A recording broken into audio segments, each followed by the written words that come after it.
Hi there, and welcome back to Phenomenal Reads. My name is Jeremy York, and today I am going to talk about Imperial Earth by Arthur C. Clarke.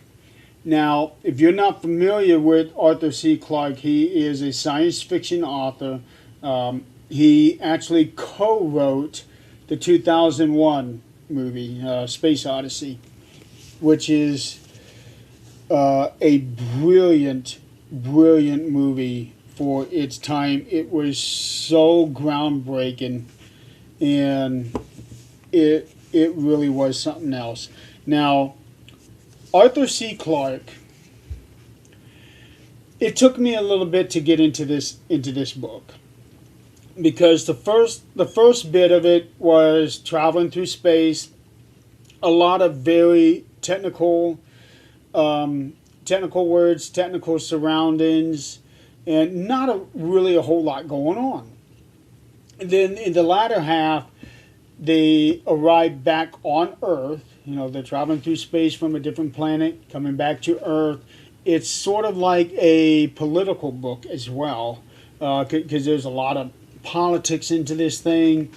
And another thing that kind of hurt me trying to read this thing is that this thing was written 50 years ago. Okay, this is written 50 years ago, so technology back then was completely different from what it is today, and trying to imagine a future, how technology would have been like 100 years from now, trying to imagine it 50 years ago.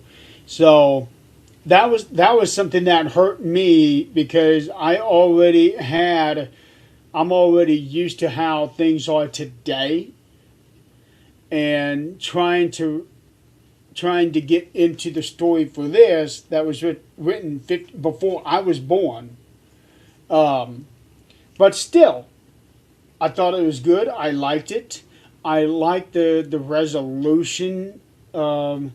The how do I say this? Sort of like an Earth Congress, I guess you could say, not not the United States Congress, but more like an Earth Congress. But I thought it was pretty good. I thought it was good. It was good for its time. I don't know if this were to be written today, how well it would do, but back then it did pretty well. And I would not mind, even today, I would not mind seeing this adapted into a feature film. I really would. I would love it. Because, number one, you're out in outer space.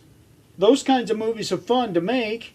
And I enjoy legal thrillers. I enjoy political movies. I really do. Like JFK is one of my absolute favorite movies of all times. And so putting those two genres together, like he did in this book, was a really good piece of storytelling.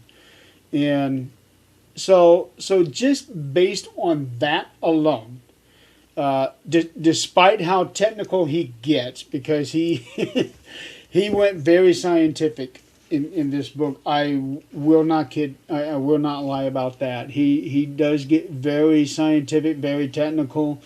So there are a few spots in here where I did get lost in it, and finally had to get pulled out as the story went along. But I would still enjoy watching this if it were to be turned into a movie. So just based on that and the fact that he merged the two genres for this thing, Imperial Earth, I recommend.